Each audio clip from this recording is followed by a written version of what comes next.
When my mother-in-law was asked if I would be preparing the New Year's meal, she responded with a dramatic wave of her hands and a burst of laughter. Absolutely not.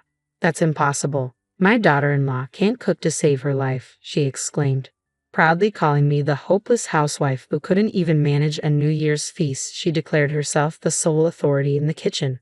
Her laughter wasn't just annoying, it felt like an outright insult. After enduring her derision for so long, I knew it was time to stand up for myself. My name is Natalie, I'm 29, and I got married last year. As a full-time housewife, I take pleasure in cooking, and thankfully, my husband isn't too picky. Anything edible seems to satisfy him. He's a kind man, and we live in a beautifully renovated home with a dream kitchen, complete with a large island. It should have been the perfect setup, but there's always been one persistent issue. My mother-in-law. She prides herself on her culinary skills and views me as a complete disappointment in the kitchen. Worse still, she doesn't keep her opinions to herself. Just the other day, while I was outside doing laundry, I overheard her gossiping loudly with the neighbor's wife. My daughter-in-law can't even cook properly. It's dreadful. I wonder about her upbringing. My poor son is so unfortunate to be stuck with her, she lamented. Each word felt like a thorn piercing through me. It was bad enough to endure her critiques of my cooking, but to hear her belittle my family was completely unacceptable. I realized I couldn't let this continue. It was time to take a stand. I've always held my parents in high regard, cherishing the countless lessons they taught me. Unfortunately, my mother-in-law never bothered to understand or appreciate those values. Instead, she chose to belittle me at every opportunity. Today was just another chapter in her ongoing series of critiques, her biting remarks echoing throughout the neighborhood. She doesn't even know how to season food properly. If I don't cook, there's no flavor at all. Why did my son have to marry someone like her? The neighbors chimed in, adding fuel to the fire with their jabs, questioning why she hadn't taught me herself. I muttered under my breath, enough is enough. I wish they would all just stop. My hand gripped a glass so tightly that it cracked. That evening, when my husband Daniel came home and my mother-in-law was conveniently in the shower, I saw my chance to finally let it all out.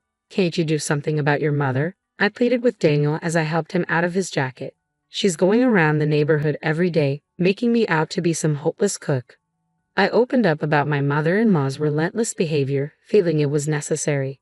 Daniel isn't particularly close to his mother and genuinely cares about me, so I expected his support. Maybe even hoped he would defend me or, at the very least, acknowledge the strain her words were causing. But his reaction took me by surprise.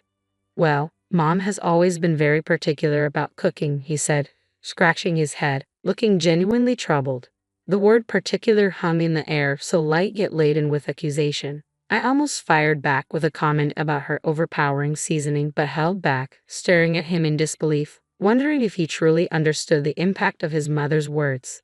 Come on, she's a good cook, right? He asked nonchalantly. I was taken aback. Well, I don't know much about good or bad cooking, he continued, but please just try to get along with Mom. That's what a wife is supposed to do, isn't it? With that, he left the room, leaving me stunned. Was this some kind of joke? Thoughts swirled in my mind. A good cook. A wife's duty. What does that even mean? Frustration surged within me. As much as I hated to admit it, my mother-in-law's cooking was far from delightful. She had monopolized the kitchen for the past year, ostensibly to spare me the effort, but I had never truly enjoyed her meals. She firmly believed that piling on the spices equated to better flavor. Daniel, raised on those robust tastes, always finished his plate without a word of complaint, but for me, eating such heavily spiced food was a daily struggle. Not only was it unpleasant, but I feared it might ruin my palate and wasn't great for my health. Each mealtime had become a silent battle, where I forced myself to finish my portion out of fear of the consequences of leaving any behind. Alone in the quiet of our bedroom, I felt a wave of helplessness wash over me. I let out a heavy sigh. The real shock wasn't that Daniel failed to criticize his mother's cooking style, it was that he didn't seem to take my feelings seriously. In moments like these, I found myself missing the familiar, comforting meals from my parents' home. As the year drew to a close, so did the anticipation for the New Year's celebrations. This would be my first New Year since marrying into this family traditionally marked by a large gathering and a feast prepared by my mother-in-law. However, instead of joy, I felt a sense of dread as I pondered how to navigate familial expectations and the overpowering flavors that had become a regular part of my life. When Daniel casually mentioned that it was customary for the family to gather and enjoy the feast prepared by his mother for New Year's, I couldn't help but silently question the tradition.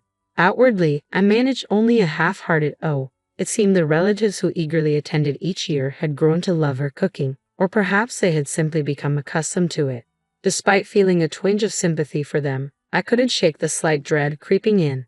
Even though my mother-in-law frequently criticized my supposedly bland culinary skills, my parents had instilled a strong confidence in my cooking abilities. I secretly longed to cook for everyone and maybe even introduce some subtler flavors to Daniel's palate. With newfound resolve, I decided it was time to discuss the New Year's feast with my mother-in-law. As she bustled around the kitchen, pulling out large plates and pots, I seized the moment. "I'd like to help with the New Year's feast," I ventured, hoping to contribute to the upcoming celebration. But as she turned to face me, her expression was one of immediate dismissal. "Natalie, you can't even cook properly. How can you prepare food for the New Year's celebration? We'll have not just our family, but all the relatives over. You know that, right?" she retorted.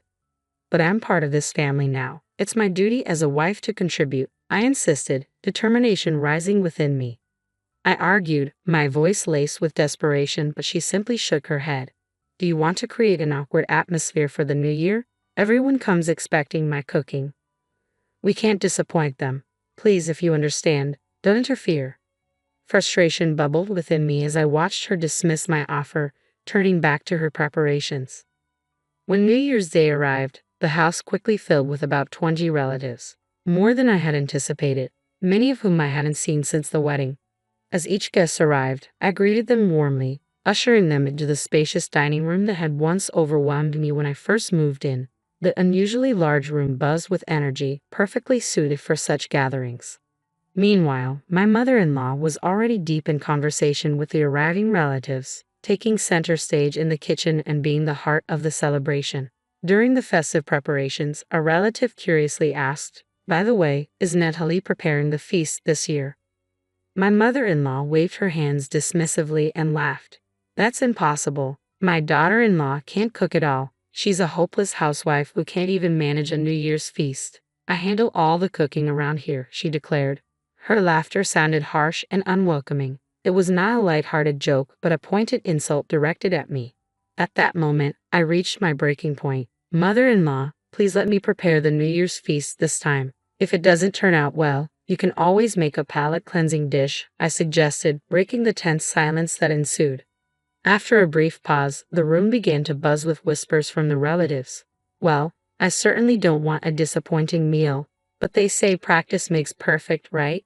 my mother-in-law said, her tone conceited yet reluctantly acknowledging the shifting tide of opinion among the relatives in favor of giving me a chance.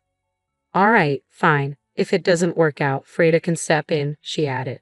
"Very well then, Nat, you can take the reins this year," she stated, her words tinged with reluctance. "But remember, I can always step in. Ladies and gentlemen, so indulge this hopeless housewife's whims for once," she announced, her tone dripping with patronization. But with my heart swelling with pride and determination, I was ready to showcase my cooking skills to everyone. This was my chance to change their perceptions. I poured my heart into preparing the meal, and as I presented the beautifully arranged feast on a large platter, exclamations of admiration filled the room.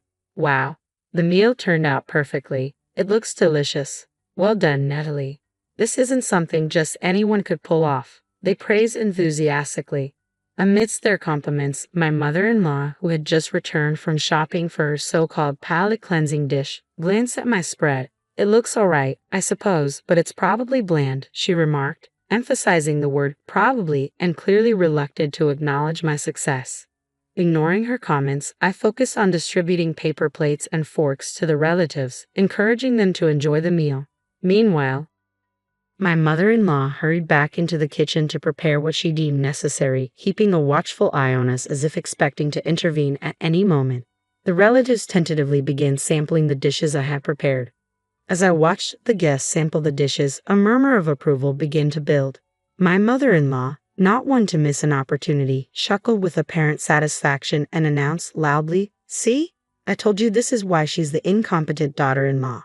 She turned to the crowd, adding, "You don't need to force yourselves. I'll prepare the palate-cleansing dish right away."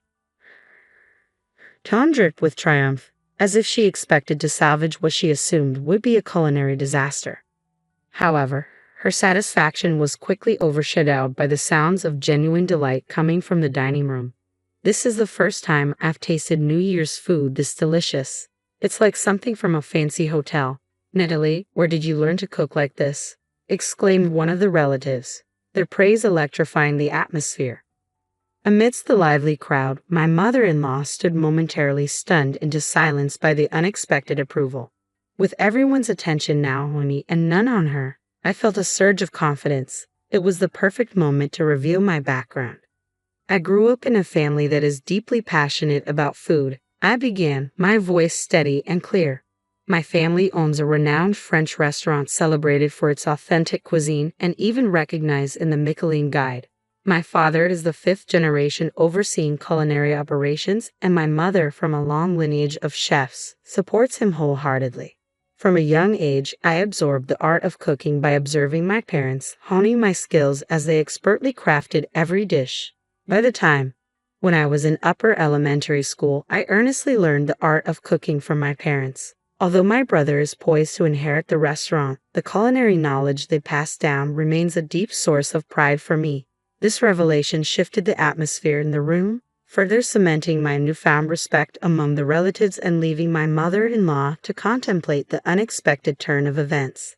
As the room buzzed with impressed voices, I felt a profound connection to my heritage, finally proud to share my true culinary roots. That's why I found it impossible to tolerate my mother-in-law's dismissive remarks and actions that undermined my skills. To her, dismissing my cooking was akin to denying my parents' legacy and the restaurant that had been a cornerstone of our family for generations. I had mentioned this before I got married, but it seemed to have fallen on deaf ears. My mother-in-law often treated me condescendingly, viewing me as just the daughter of a quaint countryside restaurant. Daniel, largely indifferent to culinary nuances, probably couldn't differentiate between a family-run establishment and authentic French cuisine. I sometimes questioned why I had married into this family, a thought I muttered under my breath as I turned to the sound of someone calling my name, meeting the gaze of several pairs of expectant eyes. "We have seconds. I want more." Despite the generous portions I had prepared, everything had been completely devoured. A wave of happiness washed over me, and I felt tears welling up. Receiving praise for my cooking should have felt routine, something I had known before marrying, yet over the past year, I seemed to have forgotten that sensation entirely. "Yes, I'll prepare more right away," I declared, renewed determination surging through me as I hurried out of the room. As I passed by my motionless mother-in-law, I noted that she had, after all, brought some ingredients, despite her earlier criticisms. "Mother-in-law, I'll use these ingredients," I announced, but she offered no reply. The groceries sat untouched in the kitchen as I reached into the supermarket bag to inspect its contents. Just then, 4 women entered the kitchen. Could you teach us how to cook too?" one of them asked, their faces eager with anticipation. I glanced up to see them lined up before me, their ages varying from my own to that of my mother-in-law's. This unexpected request bolstered my confidence. Here was a chance not just to share my heritage but also to foster a bond over our mutual love of cooking, transcending generational and family boundaries. It was a moment of validation, a chance to demonstrate the depth of my skills and the rich culinary legacy I carried. As I looked into their eyes, each gleamed with the same eager curiosity. "The food was amazing. We'd love to learn from you," they enthused. Hearing those words ignited something within me. I had never considered teaching cooking before, but witnessing their admiration awakened a newfound desire to share my knowledge. With a smile, I gladly agreed to teach them, and the room erupted with excitement. The group began animatedly discussing how they would impress their husbands by honing their cooking skills. Thus began an impromptu cooking class. My mother-in-law watched us from a distance, her expression unreadable as she silently tidied up. As we concluded the class and the dishes were served, they were met with enthusiastic praise. I must admit, Grace's cooking can be a bit too salty for my taste, but Natalie's dishes are delicate and refined, truly professional French cuisine. Jennifer, one of the participants, beamed with joy at the recognition. Feeling a mix of pride and unease, I offered a faint smile to my mother-in-law, but she remained focused on cleaning, undisturbed by the ongoing praises. Just as I pondered how to ease the tension, Daniel stepped in with a decisive statement. I actually prefer Natali's cooking. Mom's strong flavors have always made me concerned about salt and health. Going forward, Natali should handle the cooking regularly. His words seemed to take my mother-in-law completely by surprise, and before long, she quietly withdrew to her room. The news of my culinary abilities spread quickly among my relatives, marking a significant shift in how they viewed me and my place in the family. This unexpected turn of events not only bolstered my confidence but also subtly shifted the household dynamics in ways I hadn't anticipated. As word of my culinary talent spread, I soon found myself receiving requests to teach cooking classes. Initially hesitant, I remembered the joy from the impromptu New Year's cooking session and decided to embrace the opportunity. People genuinely valued my skills, and through word of mouth, my reputation as a skilled chef of authentic French cuisine grew rapidly. Before I knew it, I was featured in media outlets and celebrated as a housewife renowned for her cooking. Requests for my classes began pouring in from all over the country. Life, I learned, is wonderfully unpredictable. This unexpected journey even led to a feature about me in a prominent cooking magazine. In the article, I spoke about my culinary heritage and my father's influence on my skills. As for my mother-in-law, who had once spread less than flattering rumors about my cooking abilities, she ceased commenting on culinary matters altogether after the shift in family and public opinion. Over time, she gradually stopped cooking entirely, leaving me with full responsibility for meals in our home. Despite the increased busyness, we now live together peacefully, a significant change from our earlier days.